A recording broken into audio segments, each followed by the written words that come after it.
Hello friends, welcome back to Anvesha Raj channel. आज हम लोग पढ़ेंगे एक साहित्यिक की डायरी। ठीक है, ये मुक्ति बोध द्वारा रचित है। ठीक है, तो आज ये टॉपिक हम लोग पूरे डिटेल से पढ़ेंगे। ये टॉपिक हमारे सिलेबस में है। ठीक है, तो इसको हम लोग पूरे विस्तार से पढ़ेंगे। ठीक है, चलिए आइए पढ़ना स्टार्ट करते हैं। देखिए, एक साहित्य की डायरी। ठीक है, इसका प्रकाशन वर्ष 1964 ईस्वी में हुआ। ठीक है, तो इसका प्रकाशन वर्ष आप लोग याद रखिएगा। ठीक है, अब देखिए मुक्ति बोध का जन्म। ठीक है, इनका जन्म 1917 ईस्वी में हुआ। ठीक है, और इनकी मृत्यु 1964 ईस्वी में हुई। ठीक है, इनकी कुछ प्रमुख रचनाएं। ठीक है, तो देखिए जो हाईलाइट किया गया है, ठीक है, वो काफी इंपॉर्टेंट है। तो देखिए इनकी प्रमुख रचनाएं कामायनी एक पुनः विचार। ठीक है, भारतीय इतिहास और संस्कृति, नई कविता का आत्म संघर्ष तथा अन्य निबंध, नए साहित्य का सौंदर्य शास्त्र। ठीक है, तो ये इनकी प्रमुख रचनाएं हैं। ठीक है, आगे देखिए भारतीय ज्ञानपीठ से प्रकाशित चांद का मुंह टेढ़ा है। ठीक है, एक साहित्य की डायरी, काठ का सपना, विपात्र और सतह से उठता आदमी। ठीक है, फिर आगे देखिए एक साहित्य की डायरी। ठीक है, इस रचना में कुल 13 प्रकरण है। देखिए इसके प्रकरणों को हम लोग देखते हैं। ठीक है, तो टोटल कितने प्रकरण है? तो 13 प्रकरण है। ठीक है, देखिए कर्म से पूछा जा सकता है। ठीक है, तो इसका कर्म, ठीक है, कर्म भी याद रखिएगा आप लोग। ठीक है, क्योंकि प्रकरण काफी इंपॉर्टेंट है। ठीक है, तो इसको आप लोग याद रखिएगा। ठीक है, तो देखिए सबसे पहले पहला प्रकरण, तीसरा छंद। ठीक है, दूसरा एक लंबी कविता का अंत, तीसरा डबरी पर सूरज का बिंब। ठीक है, चौथा हंसी पर कुछ नोट्स। ठीक है, सड़क को लेकर एक बातचीत। नंबर 6 एक मित्र की पत्नी का प्रश्न चिन्ह। ठीक है, फिर नए की जन्म कुंडली 1। ठीक है, फिर नंबर 8वां नए की जन्म कुंडली 2। ठीक है, फिर 9वां में वीरकर। ठीक है, विशिष्ट और अद्वितीय। ठीक है, कुटुयान और काव्य सृजन। ठीक है, नेक्स्ट देखिए कलाकार की व्यक्तिगत ईमानदारी 1। ठीक है, फिर 13 कलाकार की व्यक्तिगत ईमानदारी 2। ठीक है, तो ये 13 प्रकरण काफी इंपॉर्टेंट है। ठीक है, पूछा जा सकता है, तो इसको अच्छे से याद कर लीजिएगा। ठीक है, और वैसे भी जब हम बुक ओपन करते हैं, ठीक है, तो सबसे पहले हमें ये प्रकरण विभाजन मिलता है। अब देखिए भूमिका। ठीक है, हम लोग थोड़ा भूमिका पढ़ लेते हैं। ठीक है, तो देखिए एक साहित्य की डायरी के पहले संस्करण की पांडुलिपि मार्च 1964 में भोपाल में मुक्ति बोध जी ने मुझे सौंपी थी। ठीक है, मुझे सौंपी थी मतलब श्रीकांत वर्मा को। ठीक है, मुक्ति बोध ने श्रीकांत वर्मा को सौंपी थी। ठीक है, और वह जिस रूप में चाहते थे उसी रूप में वह प्रकाशित हुई। उस पांडुलिपि में कुटियान और काव्य सत्य और कलाकार की व्यक्तिगत ईमानदारी शीर्षक किस्से नहीं थी और फलस्वरूप वो पहले संस्करण में नहीं थी। ठीक है, तो इसमें यही बताया जा रहा है कि इसका जो पहला संस्करण प्रकाशित हुआ, ठीक है, उसमें जो 2 प्रकरण है कुटियान और काव्य सृजन, ठीक है, और कलाकार की व्यक्तिगत ईमानदारी, ठीक है, ये शीर्षक पहले संस्करण में प्रकाशित नहीं हुआ था। ठीक है, मतलब ये जो प्रकरण है, ठीक है, ये बाद में प्रकाशित हुआ था। ठीक है, आगे देखिए ये सारी डायरियां 1957, 1958 और 1960 में वसुधा, ठीक है, वसुधा पत्रिका, ठीक है, जबलपुर से प्रकाशित हुई थी। ठीक है, काफी इंपॉर्टेंट है, पूछा जा सकता है किस पत्रिका से प्रकाशित हुई थी, तो वसुधा जबलपुर से प्रकाशित हुई थी।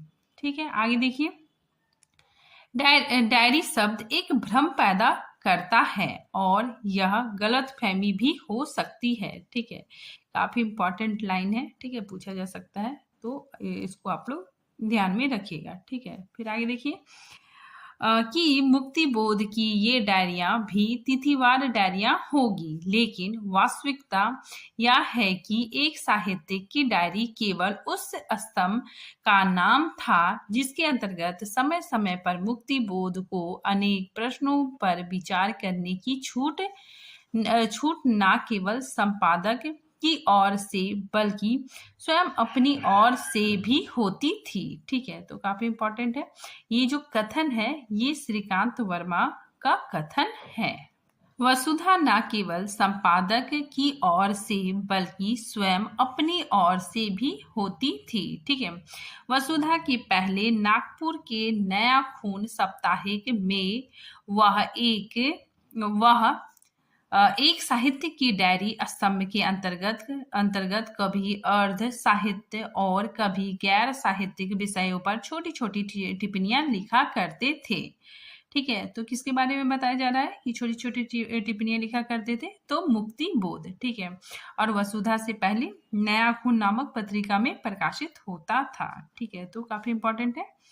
ठीक है, इनकी रचनाएं वसुधा पत्रिका में, ठीक है, और नया खून नामक पत्रिका में इसके जो स्तंभ थे, ठीक है, वो प्रकाशित होते थे। ठीक है, फिर आगे देखिए, प्रस्तुत डायरी में केवल वसुधा में प्रकाशित किस्तों जो स्वयं में स्वतंत्र निबंध है को शामिल करने का उनका उद्देश्य ही यही था कि वे ना तो सामासिक टिप्पणियों को साहित्य मानते थे और ना साहित्य को सामासिक टिप्पणी।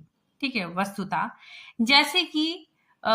जैसा कि श्री आदिम ने लिखा है, मुक्ति बोध की डायरी उस सत्य की खोज है जिसके आलोक में कवि अपने अनुभव को सार्वभौमिक अर्थ देता है। ठीक है, काफी इंपॉर्टेंट है। ठीक है, इनका कथन पूछा जा सकता है। ठीक है, कि आदिम ने मुक्ति बोध के बारे में क्या लिखा है? तो मुक्ति बोध की डायरी उस सत्य की खोज है जिसके आलोक में कवि अपने अनुभव को सार्वभौमिक अर्थ देता है। ठीक है, काफी इंपॉर्टेंट है।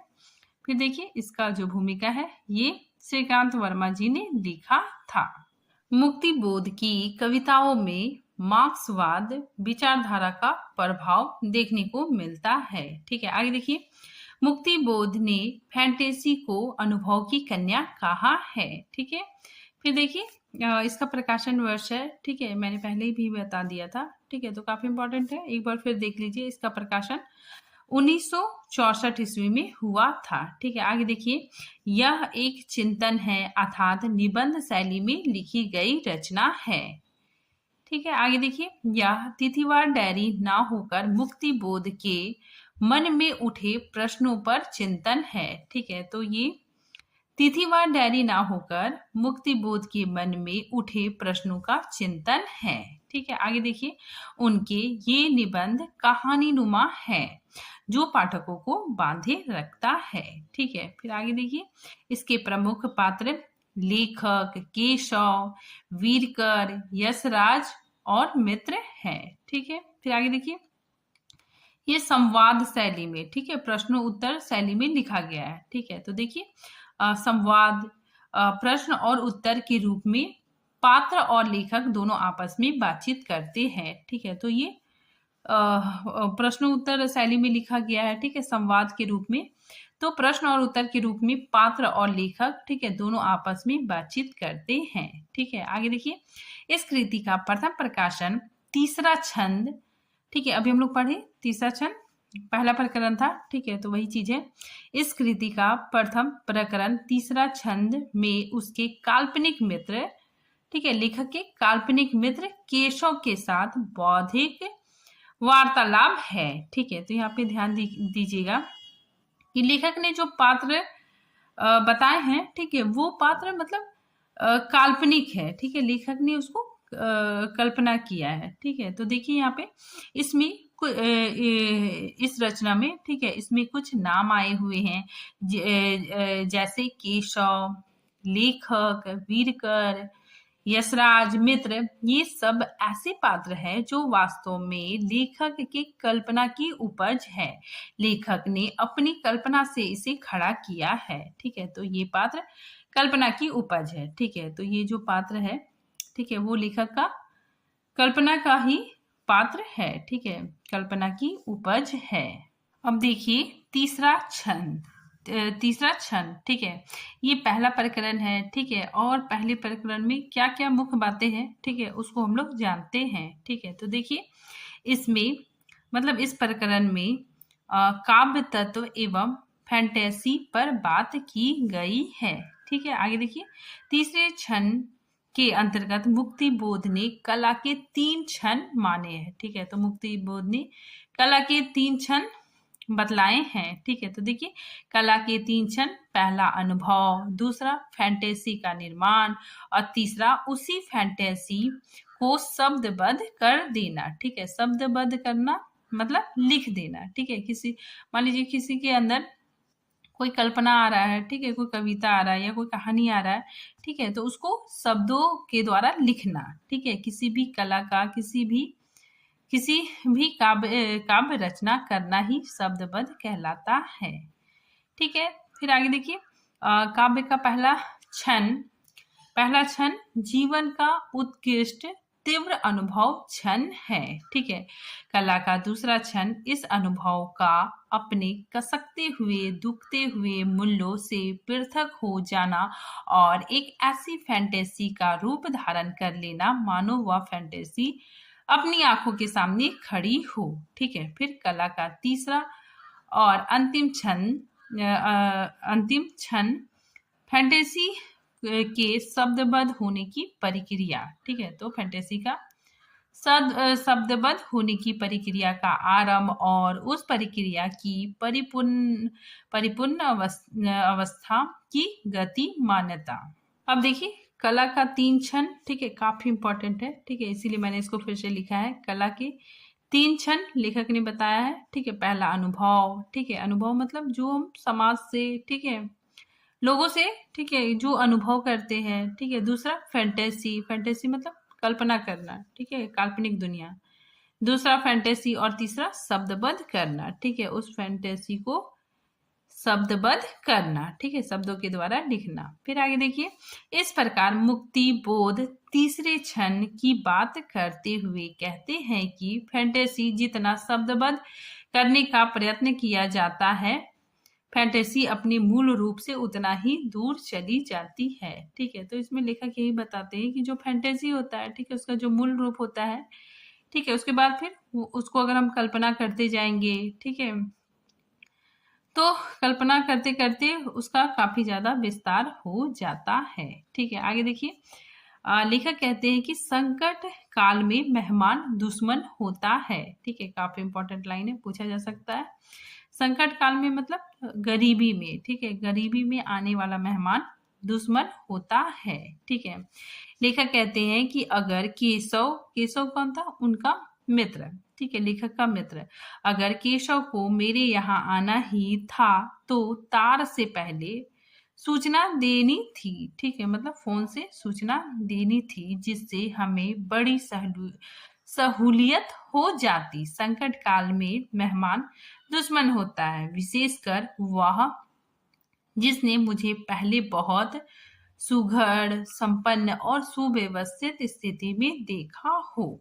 ठीक है, फिर आगे देखिए फिर उसने बल देते हुए कहा, मतलब अब उसका मित्र घर आ चुका है। ठीक है, और लेखक और इनके मित्र के बीच बातचीत हो रही है। ठीक है, तो उसी चीज को लेखक कहते हैं कि फिर उसने बल देते हुए कहा, ठीक है, केशव ने बल देते हुए कहा कि एक बात निश्चित है, सौंदर्य प्रतीत का संबंध सृजन प्रक्रिया से है। सृजन प्रक्रिया से हटकर सौंदर्य प्रतीत असंभव हो जाती है। ठीक है, वह कहता गया प्राकृतिक सौंदर्य या नारी सौंदर्य का अवलोकन व्यक्तिबद्ध होने से सही अर्थों में सौंदर्यानुभव नहीं कहा जा सकता। ठीक है, तो ये लाइन इंपॉर्टेंट है। ठीक है, आगे देखिए इसीलिए फैंटेसी में संवेदनात्मक ज्ञान और ज्ञानात्मक संवेदना रहती है।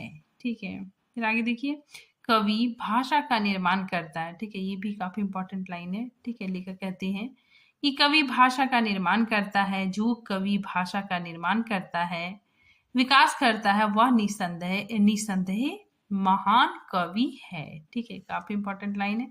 आगे देखिए, अध्याय के अन्य प्रमुख बिंदु, ठीक है। तो अन्य प्रमुख बिंदु, यह सच है कि शब्दबद्ध होने की प्रक्रिया में फैंटेसी बदलने लगती है, ठीक है। आगे देखिए, कला का तीसरा क्षण कला का अत्यंत महत्वपूर्ण क्षण है, ठीक है, काफी इंपॉर्टेंट है। देखिए, मुक्ति बोध ने कला का जो अंतिम क्षण है, ठीक है, अंतिम क्षण को सबसे ज्यादा महत्वपूर्ण माना है, ठीक है। इसीलिए यहाँ पे लिखा गया है कि कला का तीसरा क्षण कला का अत्यंत महत्वपूर्ण और पूर्ण क्षण है। यहाँ से फैंटेसी साहित्यिक कलात्मक अभिव्यक्ति का रूप धारण करने लगती है, ठीक है। आगे देखिए, कला के तीसरे क्षण में सृजन प्रक्रिया जोरों से गतिमान होती है, ठीक है। कलाकार को शब्द साधना द्वारा नए नए अर्थ और स्वप्न मिलने लगते हैं, ठीक है। तो काफी इंपॉर्टेंट है। मुक्तिबोध ने कला के अंतिम क्षण को सबसे महत्वपूर्ण क्षण माना है। अब देखिए, प्रकरण 2, लंबी कविता का अंत, ठीक है। तो देखिए, लंबी कविता के अंत में क्या क्या महत्वपूर्ण बिंदु है, ठीक है। तो देखिए, लेखक कहते हैं कि कल ही मैंने एक लंबी कविता खत्म की। उसका अंत मुझे शिथिल सा जान पड़ा। उसके अंत पर जितना अधिक सोचता गया, मुझे लगा कि उस कविता को और बढ़ाना होगा, कि वह अपने आप ही बढ़ जाएगी। मुझे उसकी संभावित लंबाई चौड़ाई को देखकर भय सा जान पड़ा, ठीक है। भय इसलिए कि इतनी प्रदीर्घता हमारे यहाँ अच्छी नहीं समझी जाती, ठीक है। तो लेखक यहाँ बोलते हैं कि कल मैंने कविता लिखना आरंभ किया, ठीक है, तो वो कविता धीरे धीरे बहुत लंबी होने लगी, ठीक है। उसकी लंबाई चौड़ाई देखकर मुझे बहुत भय लगने लगा, ठीक है। और हमारे यहाँ मतलब हिंदी साहित्य जगत में, ठीक है, लंबी कविता को बहुत ज्यादा महत्व नहीं दिया जाता है। आगे देखिए, लेखक ने विवेकानंद के कथन को भी इंगित किया है, ठीक है। तो देखिए, विवेकानंद के कथन को मुक्तिबोध इंगित करते हुए कहते हैं, विवेकानंद ने एक बार यह भी कहा था, मैं एक समाजवादी हूँ, इसीलिए नहीं कि वह एक सर्वगुण संपन्न संपूर्ण व्यवस्था है, बल्कि इसलिए कि रोटी के अभाव की अपेक्षा आधी रोटी बेहतर होती है, ठीक है। काफी इंपॉर्टेंट लाइन है, पूछा जा सकता है, ठीक है, कि रोटी के अभाव की अपेक्षा आधी रोटी बेहतर है, ठीक है। ये कथन कहाँ से लिया गया है? तो एक साहित्य की डायरी, ठीक है। आगे देखिए, अन्न व्यवस्था की परीक्षा की जा चुकी और उसमें अभाव ही अभाव पाए गए, ठीक है। फिर आगे देखिए, एक पुराना प्रयोगवादी कवि भी भीड़ से घबराता है। भीड़ के प्रति भयानक प्रतिक्रिया करते हुए वह उससे दूर हटना चाहता है, भीड़ के प्रति घृणा व्यक्त करता है, ठीक है। तो यहाँ पर मुक्तिबोध जी ने प्रयोगवाद कवियों पर व्यंग किया है, ठीक है। काफी इंपॉर्टेंट लाइन है।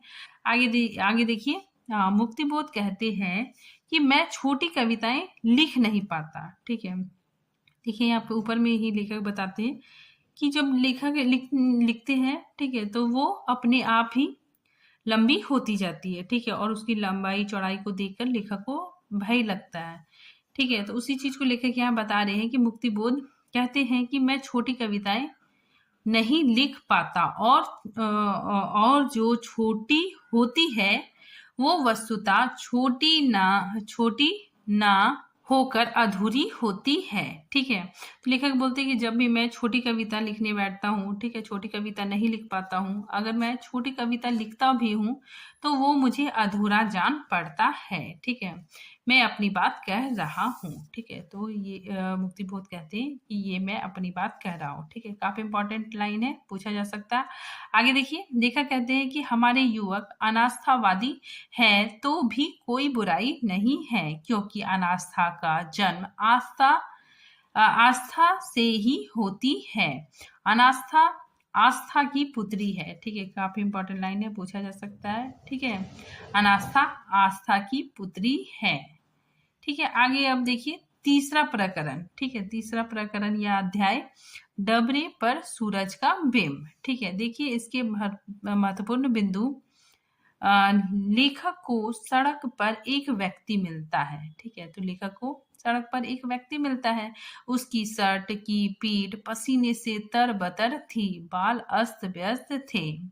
यहाँ ठीक है, मतलब इस प्रकरण में दो व्यक्तियों के पहनावे और दिखावे की वजह से एक दूसरे के करीब ना आ पा स- ना आ पाने की बात उठाई गई है। ठीक है, मतलब दो व्यक्तियों का पहनावा अलग है। ठीक है, इसी वजह से वे एक दूसरे से उतना घुल मिल नहीं पाते हैं। ठीक है, एक गरीब है, ठीक है, सिंपल कपड़ा पहना है। ठीक है, और लेखक कोट सूट पहने हैं। ठीक है, तो उससे ठीक तरीके से वार्तालाप नहीं होती है। ठीक है, उसी चीज को यहाँ पे बताया गया। आगे देखिए, इसमें साहित्यिक आलोचना का प्रश्न उठाया गया है। ठीक है, तो इस अध्याय में साहित्यिक आलोचना का प्रश्न उठाया गया है।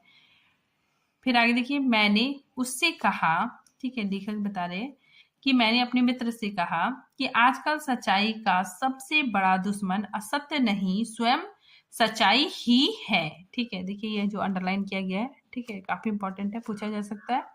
ठीक है, कि आजकल सच्चाई का सबसे बड़ा दुश्मन असत्य नहीं स्वयं सच्चाई ही है, क्योंकि वह ऐठती नहीं सजनता के साथ सजनता के साथ लेकर चलती है। ठीक है, आगे देखिए, सच्चा लेखक अपने खुद का दुश्मन होता है। ठीक है, ये भी लाइन काफी इंपॉर्टेंट है कि सच्चा लेखक अपने खुद का दुश्मन होता है।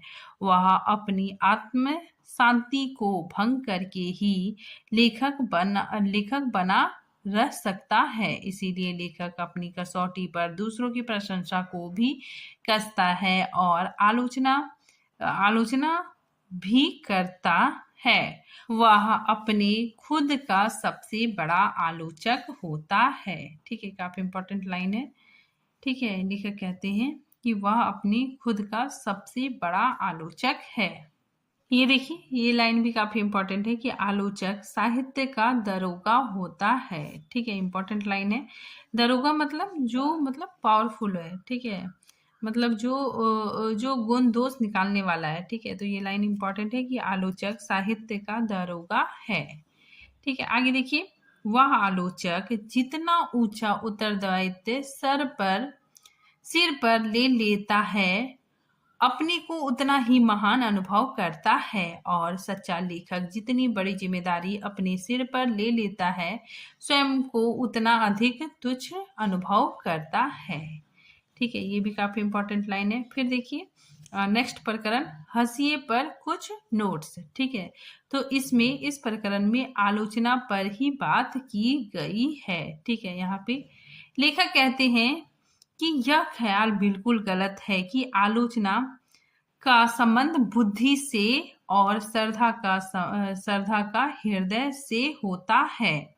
मार्क्सवाद पर लोगों की श्रद्धा हृदय से नहीं बुद्धि से उत्पन्न हुई है, और उसी मार्क्सवाद की बहुतेरी आलोचना अंधी भावना से प्रेरित हुई है। किंतु इस सिलसिले में मैं यह भी कह दूं कि किसी भी व्यक्ति का एकात्म श्रद्धा गलत है, चाहे वे अपने माता पिता हो या पिता। पहले वे मनुष्य हैं, उनका अपना चरित्र है। इस चरित्र को देखने के लिए आवश्यक निर्मल तटस्थ भाव होनी चाहिए। ठीक है, तो मुक्ति बोध आलोचना का जो प्रथम गुण है, ठीक है, वो बताते तटस्थता। ठीक है, तटस्था होना चाहिए। ठीक है, चाहे वो माता पिता ही क्यों ना हो। ठीक है, अगर हम आलोचना कर रहे हैं, ठीक है, तो उसमें तटस्थता का भाव होना चाहिए।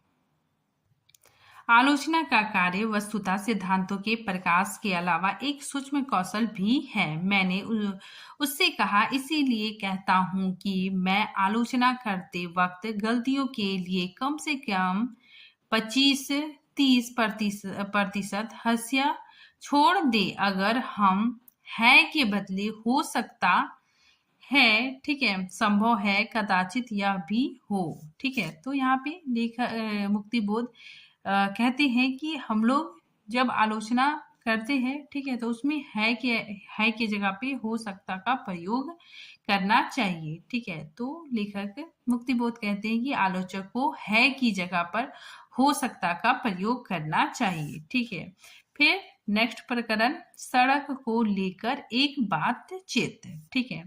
यहाँ इंदौर की अपनी अपनी घर की बात लेखक करते हैं, ठीक है। एक मित्र है, उसकी रचना वापस हो जाती है और उसी वापस वाली रचना और संपादक के संबंध में यहाँ व्याख्यात करते हुए लेखक ने बताया है, ठीक है। आगे देखिए, सड़क को लेकर एक बातचीत में नई कविता पर बातचीत करते हैं, ठीक है। तो वे लोग नई कविता पर भी बातचीत करते हैं।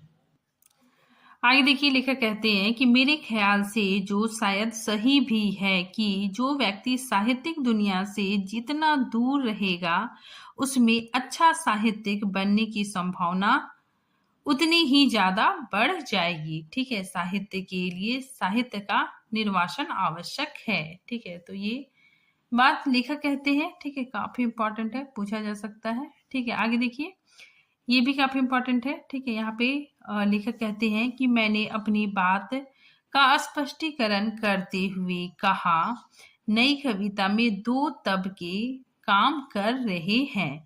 एक वे जो खाते पीते वर्ग के सुशिक्षित लोग हैं, उन्हें खूब अच्छी फुर्सत है, उनका वे सदुपयोग भी करते हैं, उन्हें महत्वपूर्ण पुस्तकें सुलभ है, वे कला कुशल भी है। इसके अलावा उनमें से बहुतेरों में वैज्ञानिक दृष्टि भी है, ठीक है। काफी इंपॉर्टेंट लाइन है। फिर आगे देखिए, लेखक कहते हैं कि नई कविता में आधुनिक भावबोध के साथ आवेश, ठीक है, आवेश को सही मानते हैं, ठीक है। फिर नेक्स्ट प्रकरण, नए की जन्म कुंडली, ठीक है। तो इस प्रकरण में संयुक्त परिवार का हास्य दिखाया गया है, ठीक है।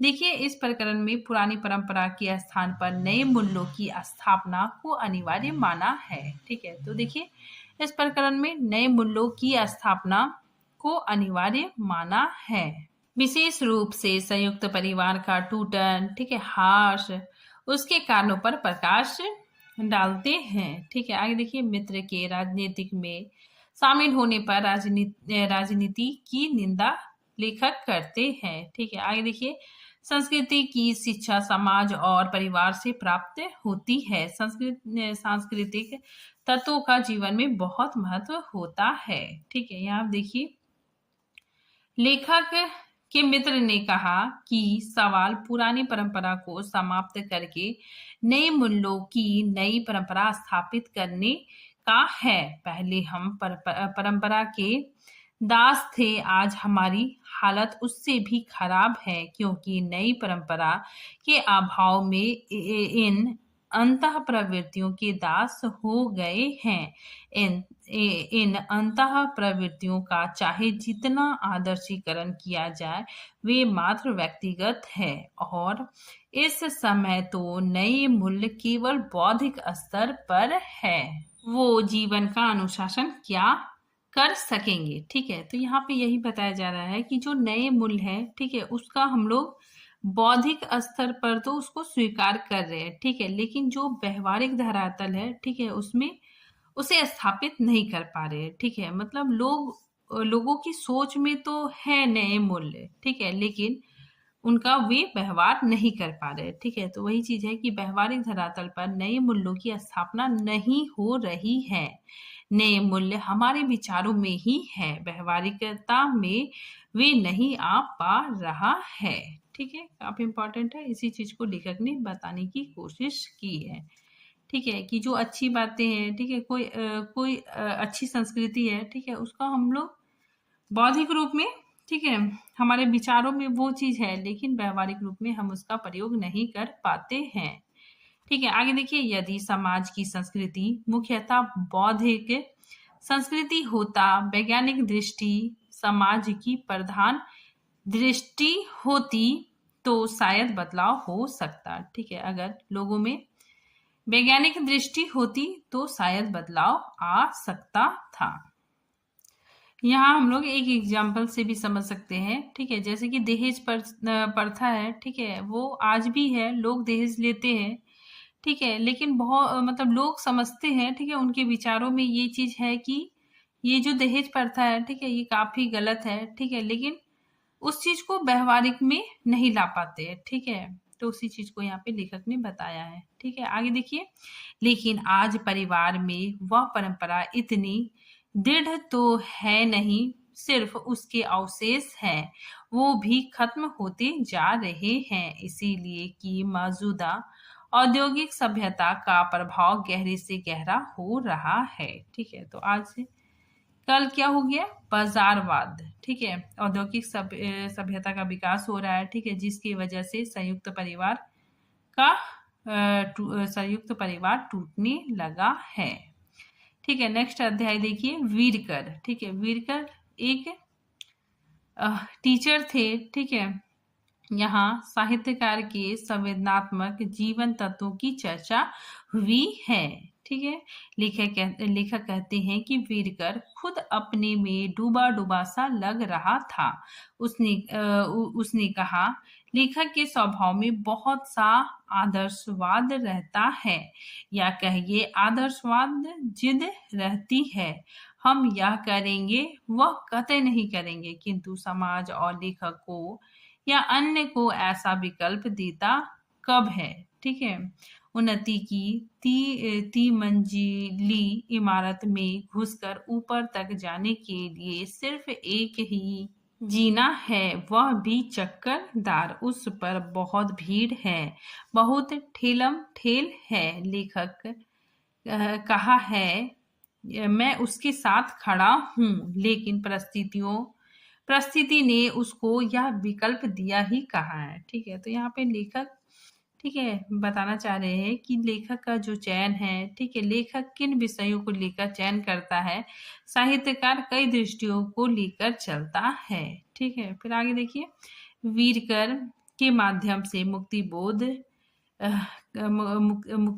ने कहा है कि साहित्य का विकास तभी संभव है जब समाज का विकास होगा। ठीक है, देश का विकास होगा, मानव का विकास होगा, तभी साहित्य का विकास संभव है। आगे देखिए, विशिष्ट और अद्वितीय। ठीक है, इसमें जनसाधारण के जीवन की सत्यता है। ठीक है, नई कविता, नई कहानी व नई कविता पर व्यंग किया है। ठीक है, साथ ही अलग अलग कवियों तथा श्रेणियों के साहित्य की समीक्षा की गई है। ठीक है, नेक्स्ट प्रकरण देखिए, कटुयान और काव्य सत्य। ठीक है, इसमें वास्तविक जीवन और लेखक की वास्तविक मानसिकता का अवलोकन किया गया है। ठीक है, उसने अपना निवेदन जारी रखा। ठीक है, लेखक कहते हैं, ठीक है, अपने मित्र के बारे में कि उसने अपना निवेदन जारी रखा। असल में साहित्य एक बहुत धोखे की चीज हो सकती है, वह एक विशाल वंचना स्वप्न भी हो सकता है। ठीक है, तो ये लाइन काफी इंपॉर्टेंट है कि असल में साहित्य एक बहुत धोखे की चीज हो सकती है। ठीक है, वह एक विशाल वंचना स्वप्न भी हो सकता है। इसीलिए केवल एक ही कसौटी से साहित्य को नापना उचित नहीं है। केवल साहित्यिक कसौटी से ही साहित्य को नापना, अथवा केवल समाज शास्त्रीय अथवा केवल मनोविज्ञानवादी दृष्टि से उसका मूल्यांकन करना मेरी दृष्टि से असंगत है। ठीक है, तो लेखक कहना चाहते हैं कि मतलब साहित्य को जो नापना है, ठीक है, वो केवल एक दृष्टि से उसका मूल्यांकन करना उचित नहीं है। अब देखिए, कलाकार का व्यक्तिगत ईमानदारी। ठीक है, इस प्रकरण में पात्र यश राज है। ठीक है, तो देखिए, यश राज कहता गया, व्यक्तिगत ईमानदारी वह है जहां लेखक वस्तु का वस्तु मूलक आंकलन करते हुए उस आंकलन के आधार पर वस्तु तत्व के प्रति सही मानसिक प्रतिक्रिया करे। यदि वह ऐसा नहीं करता तो उसकी प्रतिक्रिया में सत्यता का आविर्भाव उत्पन्न नहीं होगा।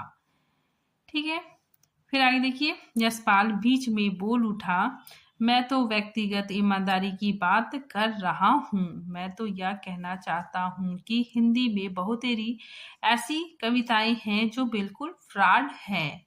जिन्हें तुम नई कविता कहते हो उसमें भी फ्रॉड की कमी नहीं है। ठीक है, तो यहाँ पे लेखक कहना चाहते हैं कि जो एसी में बैठकर साहित्य की बातें करते हैं, ठीक है, साहित्य की रचना करते हैं, ठीक है, वो सब फ्रॉड की चीजें हैं। ठीक है, अनुभूति की प्रामाणिकता खेतों में काम करते हुए किसानों के पास है, वही असली अनुभूति है। ठीक है, तो लेखक यहाँ कहते हैं कि जो किसान है, ठीक है, जो खेतों में काम कर रहे हैं, ठीक है, वहीं पे असली अनुभूति लेखक को मिलती है। ठीक है, आगे देखिए, व्यक्तिगत ईमानदारी का अर्थ है जिस अनुपात में, जिस मात्रा में जो भावना या विचार उठा है उसको उसी मात्रा में प्रस्तुत करना लेखक का धर्म है। ठीक है, तो आज ये टॉपिक यहीं पे खत्म होता है। ठीक है, मिलते हैं नेक्स्ट टॉपिक के साथ, तब तक के लिए थैंक यू।